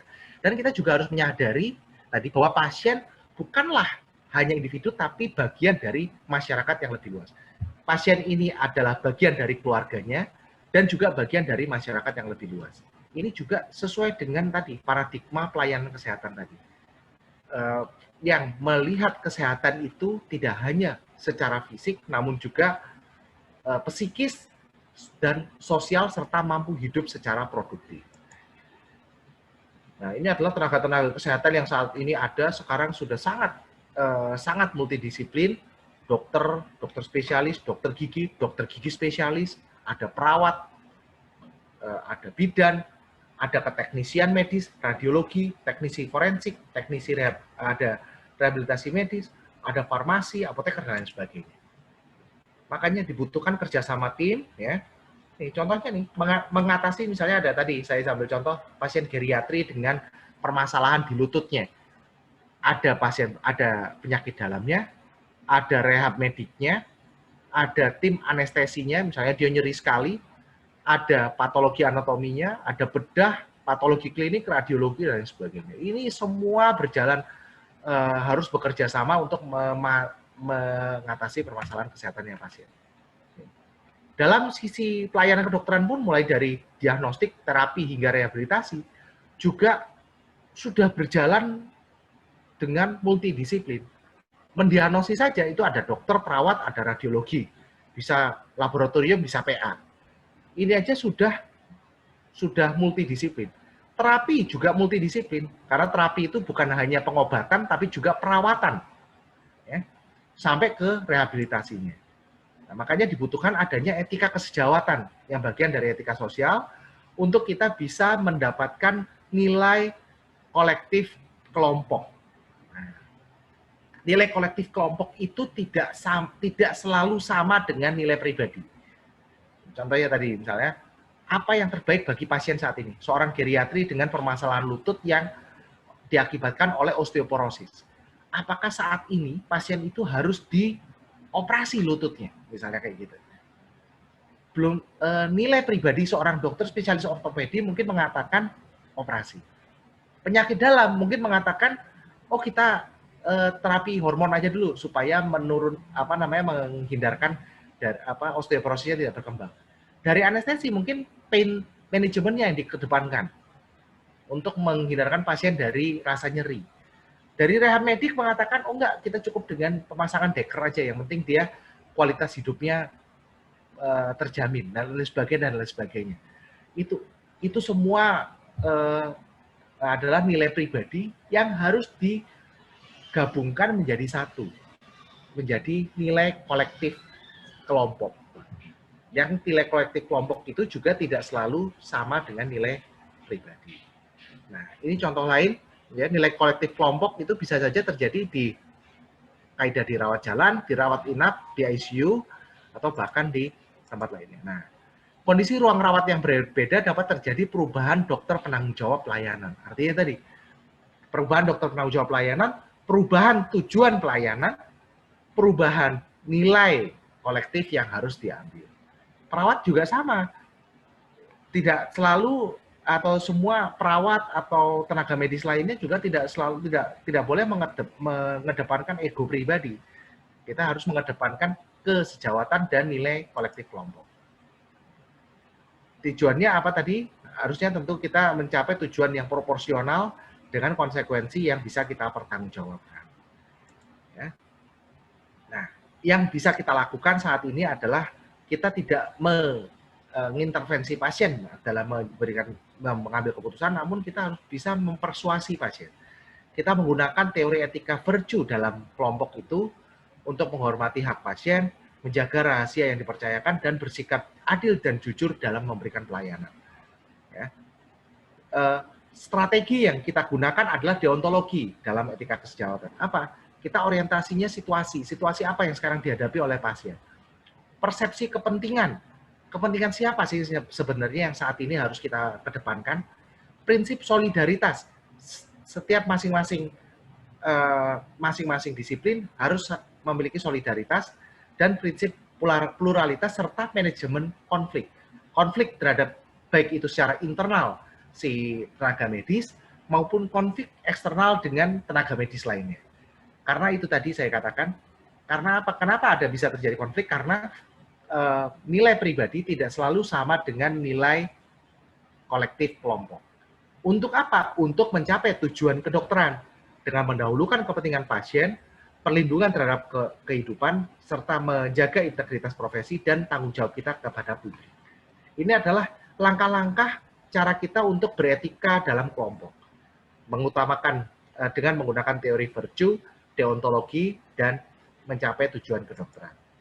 Nah, di akhir adalah setelah kita mendapatkan nilai kolektif adalah kita harus klarifikasi nilai kita, nilai pribadi kita dengan berdasarkan pada pengalaman pribadi, adat istiadat dan budaya, kepercayaan yang kita anut, dan lain sebagainya. Ini contoh pembentukan nilai, dan oke, terima kasih atas perhatiannya. Itu tadi pengantar dari saya tentang etika, teori-teori etika, dan prinsip-prinsip bioetika, serta etika kelompok. Kurang lebihnya saya mohon maaf. Wassalamualaikum warahmatullahi wabarakatuh. Waalaikumsalam. Terima kasih, Dokter Ade. Materinya banyak dapat pujian dari mahasiswa nih, Dok, di kolom chat. Kita juga sudah mendapatkan banyak pertanyaan di kolom chat. Mungkin saya coba share dulu pertanyaannya langsung, Dok, supaya langsung bisa dibahas. Saya coba share yang dari, sementara beberapa saya ambil dulu dari ini ya, Dok, dari kolom chat dari Zoom. Oke, ini kayaknya langsung kita jawab satu persatu kali ya. Iya, langsung saja nanti Dokter Ade jawab satu-satu. Ya. Baik, ini saya lihat ada berapa? 38 pertanyaan nih seperti ini. Iya, betul. Siap. Terima kasih sekali. Berarti saya senang sekali apa yang saya sampaikan ternyata disimak dengan baik oleh teman adik-adik sekalian. Saya sangat terima kasih. Oke, yang pertama dari Yuditya nih ya, tentang apakah diperbolehkan menghentikan perawatan pasien mengalami kesulitan ekonomi? Saya jawab tidak boleh. Kenapa?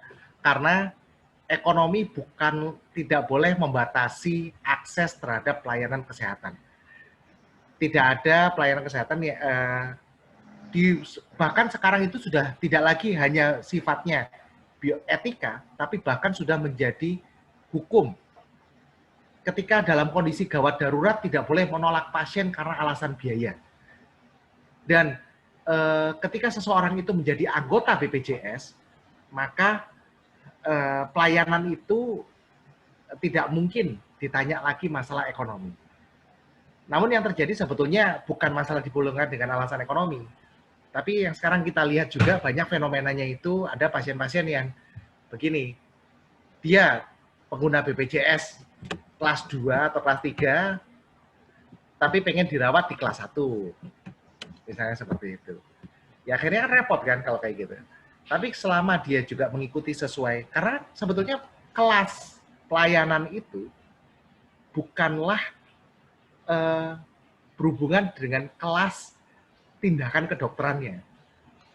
Apa iya, misalnya contohnya nih, pasien kelas 3 dengan pasien BPJS kelas 1. Apa iya pada waktu operasi, misalnya ya, operasi appendektomi deh, apa iya sayatannya kalau kelas 3 lebih panjang nih? Atau mentang-mentang kelas 3, karena iuran BPJS-nya sedikit, maka operasi appendektomi kita sayatannya cuma sedikit. Kalau kelas 1, karena dia bayarnya banyak, kita sayatnya jadi lebih panjang. Karena dibayar besar kan, jadi kita ngejahit juga bisa jadi banyak. Apa iya seperti itu? Kan tidak. Pelayanan itu bukan, kelas perawatan itu bukan kelas pelayanannya. Bukan tingkatan pelayanan kedokteran atau kesehatan, tapi adalah kenyamanan ruangannya saja.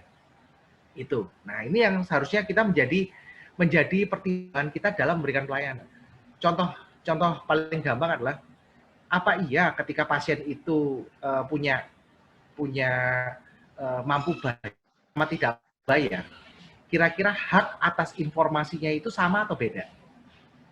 Apakah ketika dia pasien BPJS kelas 3, kita ngasih penjelasan ke pasien cuma 5 menit. Tapi begitu pasien BPJS kelas 1, terus atau VIP, terus kita ngomong pasiennya jadi sejam gitu. Kan tidak. Hak atas informasi itu sama. Gitu. Itu tadi ya. Oke. Berikutnya dari Grace Natalia, semoga menjawab ya. Nanti kalau ada yang sama-sama tentang ini mungkin nanti sudah terjawab juga harapannya. Berikutnya adalah menghadapi pelayanan kesehatan di mana seseorang itu menolak tindakan. Padahal sebenarnya kita ketahui dapat mempermudah kesembuhan pasien tersebut. Nah ini yang bagaimana kita, apakah sikap kita seperti apa? Kita wajib menghargai rasionalitas pasien.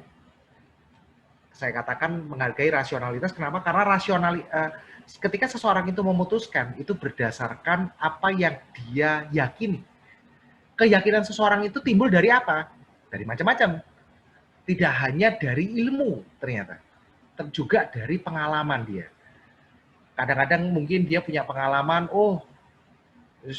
nggak jarang nih ya, tidak jarang misalnya pasien dengan patah tulang gitu ya, terus kemudian kita udah jelaskan berbusa-busa bahwa ini harus dipasang plat, terus kemudian pasiennya memutuskan, enggak deh dok, saya bawa ke dukun patah aja misalnya. Bisa juga seperti itu. Secara etika, apa kewajiban kita? Kewajiban etika kita harus kita harus cari tahu kenapa kok rasionalitas pasien seperti itu. Apa sebetulnya yang dipahami oleh pasien?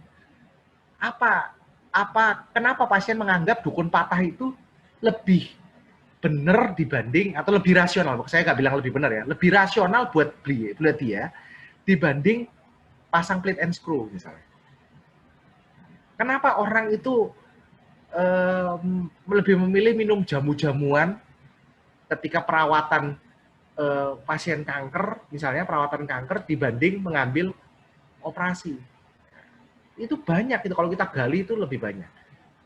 Menghargai rasionalitas dan bersikap etis ke situ bukan berarti membiarkan pasien dalam kegelapan. Nah, ini hati-hati ya, saya katakan sekali lagi, menghargai rasionalitas itu bukan berarti membiarkan pasien dalam kegelapan. Seringkali nanti kalian akan temui di lapangan, ketika pasien-pasien itu mengambil keputusan menolak tindakan pelayanan kedokteran, terus kemudian dokter atau perawat dengan enaknya, ya udah Pak, ini kalau menolak tanda tangan aja deh, penolakan. Saya bilang kok enteng banget ya. Kita nggak pernah berupaya untuk mencari sebetulnya kenapa tadi. Kenapa dia sampai rasionalitasnya seperti itu. Kita pun juga nggak berupaya mencari, emang betulan apa enggak sih pasien itu paham dengan apa yang kita sampaikan. Karena secara rasional harusnya ketika dihadapkan pada pilihan, seseorang itu pasti akan mencari apa yang terbaik. Dan yang terbaik itu kita tahu apa yang terbaik bagi pasien saat itu sesuai dengan kondisi medisnya. Maka tanggung jawab moral kita adalah kita harus terus memberikan apa yang penjelasan pada pasien agar pasien bisa mengambil keputusan yang terbaik. Seperti itu ya. Oke, itu dari Grace. Berikutnya dari Alvisya Salwa. Bila pasien dalam kondisi tidak sadarkan diri, kritis, nah untuk segera diambil, namun keluarga atau wali pasien tidak menyetujui tindakan tersebut. Nah, bagaimana etikanya? Etikanya adalah kalau secara teori respect for autonomy, maka yang harus kita hormati adalah otonominya siapa? Tentunya adalah otonomi si pasien itu sendiri. Nah, kan kata kuncinya itu, otonominya si pasien. Tapi pasiennya nggak bisa ngambil keputusan nih dok. Misalnya nih, kita sendiri deh, kita habis mengalami kecelakaan. Menurut kita, setelah mengalami kecelakaan, misalnya kita berdarah-darah atau apa, yang harus dilakukan buat kita yang terbaik apa? Tentunya mendapatkan pertolongan, ya nggak? Mendapatkan pertolongan untuk menghindarkan dari kecacatan dan akibat buruk lebih lanjut. Menjadi dilema etik ketika kondisinya si pasien nggak sadar, tidak dapat mengambil keputusan sendiri. Lalu bagaimana? Kita biasanya beralih pada walinya, pada penanggung jawab si pasien. Nah, yang harus kita sesuai etika tadi, kalau kita kembali pada prinsip yang pertama, menghormati hak si pasien, maka jawaban dari wali itu harusnya dia hanya sebagai kepanjangan tangan pasien, bukan memveto haknya si pasien. Mentang-mentang pasien nggak sadar, maka saya boleh ambil keputusan seenak saya. Mentang-mentang misalnya istrinya nggak sadar, maka si suami berhak mengatakan, dok udah nggak usah ditolong deh, nggak usah dioperasi. Nah itu salah. Jadi yang kita hormati adalah prinsip yang pertama. Prinsip otonomi itu haknya si pasien. Wali atau penunggu keluarga itu hanyalah menjalankan wasiat si pasien. Menjalankan apa yang seharusnya diinginkan oleh si pasien. Nah, bila itu tidak ada, maka kita kembali pada pertama. Interest pasien itu sebetulnya ada di mana? Nah, ini sudah muncul dalam sampai dimasukkan karena saking hebatnya isu etik ini, dan untuk mengguidance dokter-dokter dalam mengambil keputusan sampai muncul ada di peraturan Menteri Kesehatan tentang persetujuan tindakan kedokteran yang berbunyi dalam kondisi gawat darurat untuk kepentingan penyelamatan nyawa pasien tidak dibutuhkan persetujuan. Nah, jadi kalau pertanyaan ini adalah ketika dia kritis, tidak tahu apa yang harus diambil, maka persetujuan itu adalah tindakan itu untuk penyelamatan nyawa dapat segera diambil. Ya, seperti itu. Oke. Berikutnya tentang tenaga medis yang bagaimana seorang tenaga medis dapat menghadapi klien dengan kondisi emosi yang tidak stabil dan semena-mena. Wah, ini dia nih. Ini mungkin jawaban etikanya sudah saya sampaikan tadi ya. Kita bagaimana elemen-elemen dari otonomi tadi ya. Seberapa informasi yang kita sampaikan, rekomendasi kita, dan kita harapkan adanya pemahaman. Kalau masalah semena-mena dan ini udah masuk ke ranah hukum gitu ya, bahwa masalah penghinaan dan sebagainya itu kita misalnya dihina oleh pasien mentang-mentang dia pejabat tinggi, suatu pejabat tinggi, nah itu masuknya ada penghinaan ya, itu ada ini hukum sendiri. Tapi secara etika kita wajib apapun kondisi pasien, mau dia jabatannya apa kek, mau dia turunan ningrat kek, atau apa, darah biru gitu ya misalnya, kita nggak peduli. Etikanya apa? Nah itu tadi, kita berikan informasi yang sebaik-baiknya, agar orang itu secukupnya, agar orang itu mampu mengambil keputusan dengan rasional, ada rekomendasinya, dan orang itu paham. Itu saja. Ya. Embel-embel jabatan itu cuma bikin runyem doang. Nggak usah kalian perhatikan. Itu tadi yang saya katakan. Mau sosial ekonomi apapun, mau dia BPJS kelas 3, mau kelas 1, mau pasien VIP, hak atas informasi itu sama. Hak atas pelayanan kesehatan itu etikanya sama. Kalau kita membutuhkan waktu 1 jam untuk memberikan edukasi kepada pasien terkait suatu kondisi medis tertentu, mau dia tua, kaya, miskin, dan segala macamnya, sama aja 1 jam, kan begitu. Ya, oke. Berikutnya adalah dari Darin ini ya, beneficence dan non-maleficence.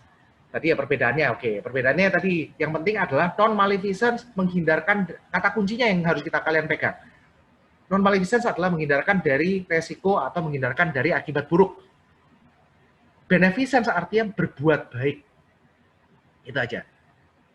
Jadi kalau kita tujuannya adalah menghindarkan dari akibat buruk, itu adalah non-maleficence.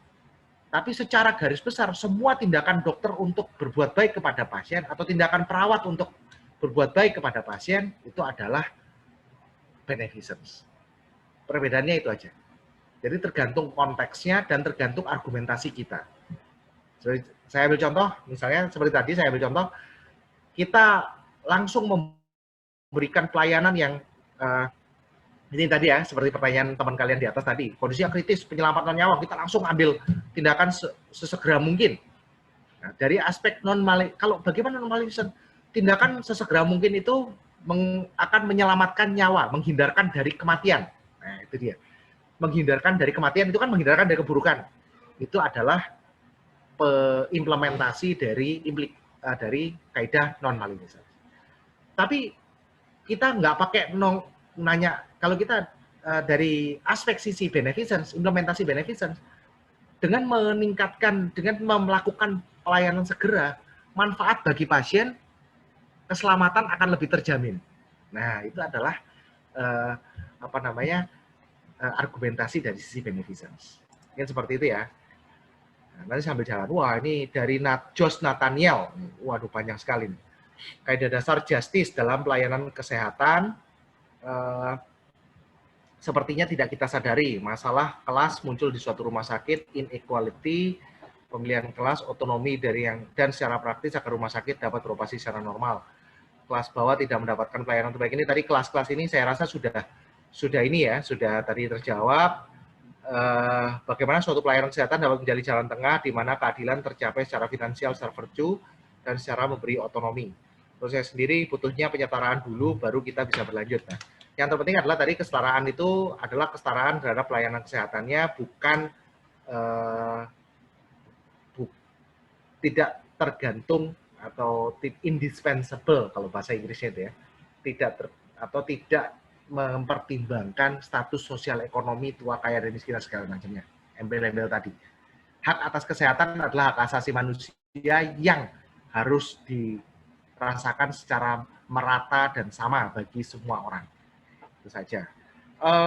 Berikutnya adalah tenaga medis memiliki apakah seorang tenaga medis, bagaimana batasan otonominya. Jadi otonomi bagi tenaga kesehatan itu diwujudkan, jadi kita nggak respect dalam prinsip bioetika, respect for otonomi itu sifat penerapannya adalah dokter atau tenaga medis menghormati otonomi pasien. Gitu. Otonomi tenaga medis adanya di mana? Melaksanakan tindakan dengan yang itu adanya di beneficence. Sebetulnya bukan kita nyatakan kita nyatakan sebagai otonomi, tapi itu tercermin dari tindakan yang beneficence tadi, bahwa kita memiliki kebebasan untuk melaksanakan sesuai profesi yang kita miliki untuk memberikan yang terbaik bagi pasien. Jadi seperti itu. Otonomi tenaga medis kan itu, otonomi untuk memberikan yang terbaik bagi pasien. Kita memiliki kebebasan untuk memberikan yang terbaik. Maka itu ada tercermin dalam kaidah beneficence. Untuk kaidah respect for autonomy itu cerminannya adalah dari tenaga medis menghormati otonominya si pasien. Oke, berikutnya jika ada pasien memiliki penyakit serius tidak melakukan tindakan segera, ini tadi sudah ya kita resiko meninggal dunia. Nah ini tadi saya rasa sudah terjawab dengan dari Dik Zufar ini tadi sudah terjawab dengan sebelumnya. Berikutnya Caroline Sugandi tentang respect for autonomy. Jika terjadi sebuah kasus pasien dalam kondisi kritis tidak dapat membuat keputusan, yang saya rasa sudah terjawab tadi. Berikutnya dari Nul Alvina tentang seseorang mengalami kecelakaan mengakibatkan salah satu anggota tubuhnya diamputasi atau pasien kehilangan nyawa. Nah, namun pasien menolak dengan keras. Nah, ini sama seperti tadi. Ketika pasien itu masih mampu membuat keputusan, masih sadar, gitu ya, maka pasien itu kita harus mengembalikan hak itu kepada pasien. Pasien punya hak untuk apa sih? Punya hak untuk mendapatkan informasi, punya hak untuk tahu rekomendasinya apa, dan dia punya hak untuk bisa memahami kondisi apa pada dirinya, seperti itu. Nah, lalu bagaimana tindakannya? Kita udah jelaskan, nah ini kita panjang lebar namun tetap menolak. Nah, ini biasanya praktisnya kita lihat nih, ketika pasien itu dia masih mampu memutus respect for autonomy ini menjadi yang utama. Tapi ketika dia menjadi tidak mampu untuk memutuskan, misalnya karena perdarahannya terus lama-lama tiba-tiba, atau misalnya kita punya pengetahuan bahwa sekalipun pasien masih mampu bicara misalnya, kemudian ternyata pasien ini kita tahu bahwa masuk ke kaidah yang tadi saya sampaikan, dalam penyelamatan nyawa tidak membutuhkan persetujuan. Pernah nggak ada kasusnya? Pernah saya ambil kasus. Saya ambil contoh seperti ini. Ada seorang anak dengan distended abdomen et causa retensi urin. Jadi ada retensi sehingga kandung kemihnya itu membesar dan makin lama makin besar, dan kalau nggak segera dioperasi agar dirilis itu akan bisa menimbulkan kematian. Pasien itu ada di IGD 3 hari. Kenapa? Karena selama 3 hari kita berusaha mengedukasi bapaknya agar anaknya mau dioperasi. Tapi selama 3 hari itu pula pasien tetap menolak. Bapaknya ini tetap menolak. Nah, di hari ketiga, ketika distendednya tadi kita memiliki keyakinan yang cukup bahwa ini bisa mengakibatkan kematian, akhirnya diambil tindakan untuk penyelamatan nyawa si anak tersebut dioperasi tanpa persetujuan dari bapaknya. Jadi apa yang terjadi? Ya tetap aja rumah sakitnya dituntut sama si bapaknya. Apa keputusan pengadilan? Pengadilan memutuskan bahwa si dokter tidak melakukan pelanggaran. Kenapa? Karena itu untuk penyelamatan nyawa, dan sesuai undang-undang untuk penyelamatan nyawa tidak membutuhkan persetujuan. Itu tadi. Ya. Jadi kalian harus paham di sini. Mungkin dituntut ya pasti. Buktinya itu aja dituntut gitu ya. Tapi secara etika kita sudah melakukan yang benar.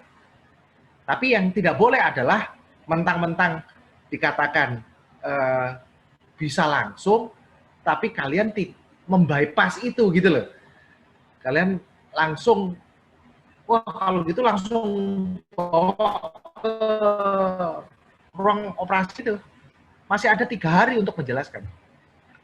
Pasiennya ujungnya bagaimana? Waktu di kondisi kasus itu, pasiennya selamat. Si anak ini selamat. Hidup.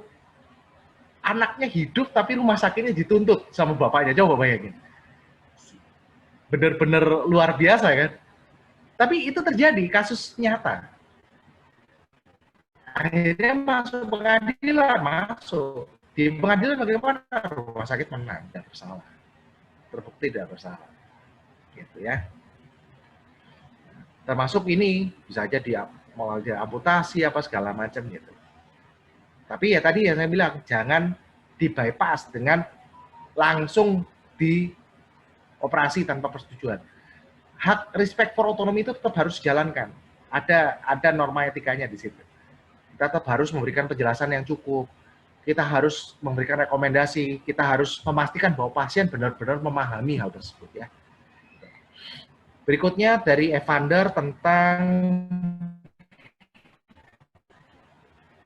mengapa semester 3 bukan di awal semester 1. Wah, itu tanya pada pengelola FKM ya. Ya, semoga harusnya bukan hanya di semester 3 atau semester 1 berkesinambungan. Terus-menerus.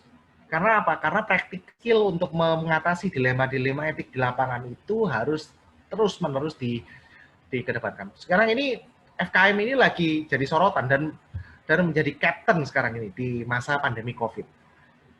Kesehatan masyarakat itu benar-benar menjadi kapten. Kesehatan masyarakat untuk mencegah penularan, memproteksi masyarakat lebih luas. Kita ini kedokteran di bawahnya kesehatan, lagi berada di bawah kendali kesehatan masyarakat. Kenapa? Karena kuratifnya belum ada. Kuratifnya. Yang ada perawatan untuk memperbaiki kondisinya aja. Pengobatan juga lagi dicari-cari. Vaksin juga lagi diteliti. Semua serba lagi sedang diteliti. Jadi yang menjadi utama sekarang adalah proteksi masyarakat agar masyarakat semua tidak tertular COVID.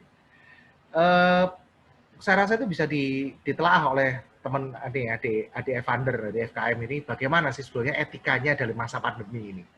Itu bisa diteliti.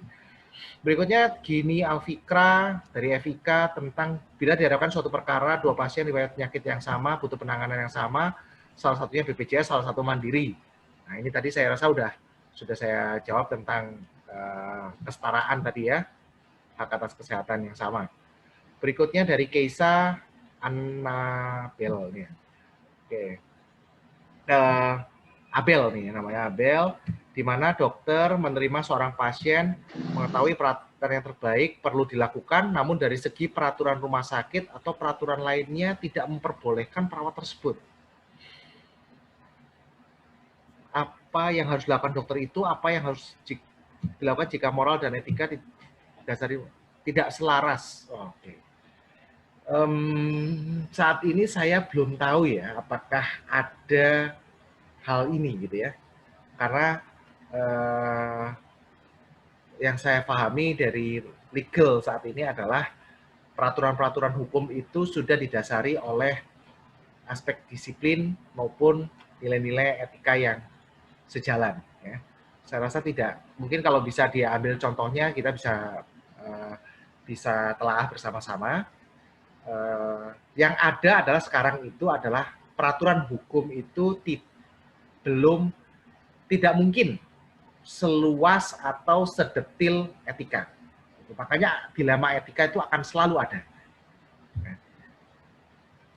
Berikutnya dari Abdul Fattah, 4 klasifikasi BOTK yang harus digunakan oleh nakes saat bertugas. Tapi apakah ketika nakes menjadi satu kasus yang diharuskan melanggar salah satu etika? Nah, ini nanti mungkin lebih jelasnya ada di paparan dari selanjutnya oleh Prof. Agus Pradianto tentang bagaimana prima facie, ya, bagaimana kita memilih teori kaidah atau prinsip bioetika yang dominan untuk mengatasi masalah tersebut.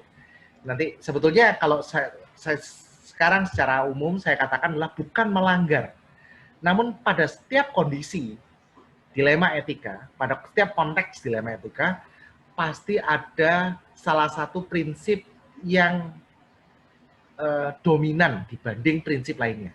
Bukan ya artinya yang lain dilanggar, bukan. Tapi yang ini menjadi dominan sehingga kita bersikap berdasarkan dilema etika tersebut. Ya. Oke, dari Rosita nih ya berikutnya. Ini, waduh, ada dari YouTube juga nih ya, waduh. Luar biasa, alhamdulillah menyimak semua dan semoga bermanfaat ya. Dokter Ade, supaya ada unsur justice nih yang dari YouTube kayaknya saya sudah kuning-kuningkan dan perlu dibahas. Siap. Oke, dari saya berhenti di Rosita ini ya. Tadi sudah terjawab. Berikutnya ini ya dari YouTube, dari Nayaka Nayota Maizin. Apabila tindakan yang dilakukan memenuhi 5 kriteria tindakan tepat namun ilegal untuk dilakukan di tempat tersebut. Ilegal, maksudnya bagaimana nih? Apakah hal itu tidak menghalangi tenaga kesehatan untuk bertindak? Mungkin contoh, mungkin saya bukan ilegal ya, contohnya seperti ini. Misalnya di suatu daerah ada dokter spesialis kebidanan. Cuman ada satu dokter itu. Atau ini aja deh, sesuai dengan ranah saya aja deh. Saya adalah dokter forensik gitu ya. Masih ada beberapa daerah yang ternyata dokter forensiknya nggak punya dokter forensik. Ada kalian dokter umum nih. Nah, terus kemudian ternyata ada kasus di mana mengharuskan kalian otopsi. Padahal kalian SIP-nya kan SIP dokter umum ya. Di SIP dokter umum memang ada otopsi. Nah, otopsi itu kan memang secara kompetensi kalian bahkan cuma 2, bukan 4A. Tidak boleh mandiri. Nah, bagaimana melakukannya? Nah, tapi kalian satu-satunya dokter di situ. Dan kalian waktu itu, wah pas di kepanitiaan forensik, saya tahu nih, si Nayaka nih, nilai forensiknya A lagi kan. Kalian bisa banget. Nah, maka bagaimana? Jadi bukan ilegal, tapi standar pelayanan kedokteran itu dapat disimpangi ketika adanya keterbatasan. Seperti tadi keterbatasan ini, keterbatasan SDM, maka disimpangi, maka kalian yang dari dokter umum bisa mengambil porsi tersebut untuk membantu. Nah, aspek etikanya di mana ya? Itu tadi aspek etikanya adalah kita mencari tujuan terbaik bagi pasien, mencari tujuan terbaik dan dengan kompetensi yang kalian miliki. Maka bagaimana caranya? Wah, saya nggak ada dokter forensik, saya akan melakukan ini. Bagaimana caranya? Wah, saya mau sambil video call lah sama dokter Ade di Jakarta nih. Misalnya kalian lagi ada di Sinayaka, lagi ada di NTT nih. NTT belum ada dokter forensik ya, itu siapa yang mau? NTT belum ada dokter forensiknya. Kalian jadi dokter NTT sana, kalian mau otopsi akhirnya sambil video call dengan saya gitu ya, jadi sambil dipandu. Nah, itu artinya kalian menyimpangi harusnya kalian tidak memiliki kompetensi untuk itu, tapi kalian ini, tapi sambil video call. Nah, itu salah satu cara untuk mencapai tujuan yang maksimal. Jadi bukan ilegal ya tadi ya. Oke. Selanjutnya sini tentang deontologi nomor 4 ya. 4 saja. Apakah ya? sebenarnya keempat kaidah etika tersebut bersifat setara satu sama lain atau memang ada kaidah yang akan lebih diprioritaskan? Nah, itu tadi yang saya sampaikan. Dalam nanti kalian akan belajar tentang prima facie, maka kalian akan melihat akan ada kaidah yang lebih dominan, gitu ya. Karena pada setiap konteks tindakan kedokteran atau konteks pelayanan kesehatan bagi pasien, konteks apa? Ruang rawatnya, perawatannya. Konteksnya apa lagi? Pertama, kedua adalah konteks dokternya atau tenaga medisnya. Konteks yang ketiga, konteks apa lagi? Konteks tujuan pelayanan kedokterannya. Nah, di konteks-konteks ini kemudian ada situasi dilema etik. Nah, ini kalian akan melihat bahwa akan memberikan nuansa yang berbeda ke kaidah tersebut. Tidak akan sama. Jadi tapi prinsipnya, kata kuncinya itu yang supaya kalian selalu bisa mengkontekskan, maka kalian pegang. Respect for autonomy, menghargai hak untuk menentukan nasibnya sendiri. Jadi semua argumentasi ke arah sana, semua konteks yang ada ke arah sana, itu adalah respect for autonomy. Non-maleficence, menghindarkan dari akibat buruk, yaitu tadi, non-beneficence, serta justice. Ya, itu dikontekskan ke dalam jadi situasi tersebut konteksnya itu dikontekskan ke dalam masuk ke dalam 4 kaidah tadi. Nanti kalian akan melihat mana yang dominan, itulah yang prima facie-nya. Kemudian nomor 7 nih. Nah, banyak keluarga pasien COVID menolak jenazah korban dikuburkan dengan mematuhi prosedur kesehatan. Nah, ini terima kasih sekali nih. Ini jadi kalau etika meso ya, Dok. Ini etikanya sudah etika makro nih ya, malah makro, ya, makro nih ya, komunitas ya, makro nih ya, makro. Makanya sekarang ini kalau kita lihat dalam masa pandemi ini, termasuk sampai ke penanganan jenazah, itu yang etika yang kaidah yang paling utama adalah kaidah justice. Kaidah justice itu kita akan lihat di semua protokol, nomor 1 adalah justice. Justice dalam arti seperti apa? Mendahulukan kepentingan masyarakat, mencegah penularan. Kenapa? Karena ketika kita berpikir adil, maka jangan sampai yang satu ini mengakibatkan hak-hak orang lain itu tidak terpenuhi. Jangan sampai kita mengedepankan pelayanan terhadap jenazah yang satu ini. Misalnya kita mau bilang, oke, bisa dimandikan di rumah, misalnya, padahal confirm COVID, gitu kan. Akhirnya kita mencederai hak orang lain untuk terproteksi dari COVID, gitu. Nah, makanya itu pattern-nya jadi justice saat ini. Ketika kita mempertimbangkan masyarakat luas, mempertimbangkan keutamaan tentang proteksi masyarakat yang luas, maka kaidah justice jadi yang lebih utama. Jadi kalau dikatakan apakah bagaimana penanganan jenazahnya, ya kita sesuai etikanya itu. Nanti kita akan belajar dari sisi hukumnya akan banyak regulasi-regulasi yang memperkuat pertimbangan etik tadi. Bagaimana menerapkan bioetika pada masa pandemi, saya rasa tadi sudah terjawab. Nah, ini nih ya, tentang untuk kaidah dasar bioetik, contoh perwujudannya dalam bidang kefarmasian. Tadi saya rasa saya sudah banyak ya menunjukkan bagaimana pada saat pembahasan di etika kesejawatan tentang aplikasi-aplikasi kefarmasian. Misalnya contohnya dari sisi beneficence, kita memberikan yang terbaik. Kita respect for autonomy pasien. Maka farmasi itu menjelaskan kan, farmasi sekarang itu nggak cuma, apoteker itu nggak cuma sekedar jadi kaki tangannya dokter. Untuk dokter kasih resep, terus farmasi, oh ini dokternya ngasih ini, nih silakan gitu kan. Sekarang enggak. Ada respect for autonomy dengan menjelaskan kepada pasien. Oh ini ya Pak atau Bu, yang ini obatnya diminum sekian-sekian. Nanti kalau ada gejala gini, Bapak atau Ibu jangan segera hubungi dokternya lagi. Terus juga ada aspek beneficence di sini. Beneficence-nya apa? Memberikan yang manfaat yang lebih baik daripada risikonya. Jadi ketika kalian tahu ada yang bahwa ada salah satu obat yang mungkin lebih baik, kalian bisa telepon dokternya, dok, ini sebenarnya bisa juga nih dok, yang ini mungkin bisa memberikan manfaat lebih banyak, lebih besar. Misalnya contohnya antibiotik nih, antara mau kita misalnya dokternya meresepkan penicillin, tapi menurut kalian, wah ini bisa juga nih dari makrolid misalnya, atau golongan yang lain, ceftriaxone misalnya. Kalian bisa berkontak ke dokternya. Dok, ini ada kondisi gini, bisa seperti itu. Atau bahkan misalnya dari sisi non-maleficence nih, mencegah keburukan, menghindarkan keburukan. Misalnya kalian tahu bahwa, oh ini bisa terjadi cross reaction antara obat yang satu dengan obat yang lain.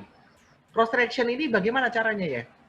Kita kan kalian bisa telepon lagi dokternya, dok, ini yang ini misalnya bisa mengakibatkan perdarahan, cross reaction dengan si ini akan memperkuat apalah istilahnya. Kalian kan biasa menyampaikan itu kepada dokter. Nggak serta merta. Jadi kalau saya katakan kaki tangannya dokter. Begitu dapat resep, udah kalian merem aja, kasih. Ya boleh aja, tapi artinya kalian nggak beretika di situ. Itu contoh perwujudan dari kefarmasian. Ya, Dokter Ade, ini pertanyaan masih banyak, namun waktu kita sudah selesai. Jadi secara umum sepertinya sih ada pertanyaan-pertanyaan hampir sama. Jadi dok, nanti mungkin bisa dibahas bersama tutor masing-masing. Kalau masih penasaran nanti bisa kontak Dokter Ade mungkin ya. Boleh. Wah, saya sangat terima kasih sekali perhatiannya dari semua. Alhamdulillah sekali, makasih. Iya, terima kasih banyak Dokter Ade. Baik mahasiswa sekalian, kita sudah di pukul 14.45, waktu kita kan sampai 14.40 ya sebetulnya. Jadi hari ini alhamdulillah kita sudah belajar bersama Dokter Ade tentang teori dasar bioetika dan etika kelompok ya, di mana di sini kita harus pastikan kalau kita menilik berdasarkan teori dasar dari etika, bioetika, bahwa di dalam kita memberikan pelayanan, kita harus memaksimalkan suatu tujuan sesuai dengan kondisinya. Misalnya kalau kondisinya promotif, maka yang dimaksimalkan usaha promotif, seperti kondisi saat ini ya Dokter Ade. Kemudian bisa juga kita memenuhi tujuan yang utamanya untuk preventif, atau kuratif, ataupun rehabilitatif. Tadi Dokter Ade menyatakan bahwa sebetulnya teman-teman di kesehatan masyarakat sekarang eranya sudah menjadi kapten dalam penanganan masalah COVID yang sebenarnya utamanya lebih ke arah preventif supaya orang tidak tertular penyakit. Nah, kemudian tadi juga kita sudah bahas tentang ada 5 teori bioetik yang mendasari setiap profesi kesehatan ini bekerja. Mulai dari teori teologi, utilitarian, kemudian ada teori keadilan distributif yang jadi dasar disertasinya Dr. Ade, kemudian virtue ethic dan teori deontologi. Nah, virtue ethic ini sebetulnya kalau di keperawatan ini melandasi tindakannya, karena keperawatan itu dasar tindakannya adalah caring, di mana memang tadi Dr. Ade menyatakan caring itu tidak mudah untuk didefinisikan. Kepedulian, bagaimana care memulai peduli pada diri sendiri sebelum melakukan asuhan kepada kliennya. Nah, ini dasarnya dasar virtue ethic yang menjadi landasan utama di dalam terutama di profesi keperawatan. Yang lain theological, utilitarism, keadilan, keutamaan, deontologi, semua digunakan sebagai dasar mahasiswa sekalian dalam nanti berpikir bagaimana praktiknya di dalam selama 1 semester ini menerapkannya di dalam kaidah dasar bioetik yang diperkenalkan oleh Beckham dan Childress, itu yang meliputi 4 yang selama 1 semester ini kita bahas dan kita coba pahami secara utuh bagaimana penerapan 4 kaidah dasar bioetik ini di dalam profesi masing-masing.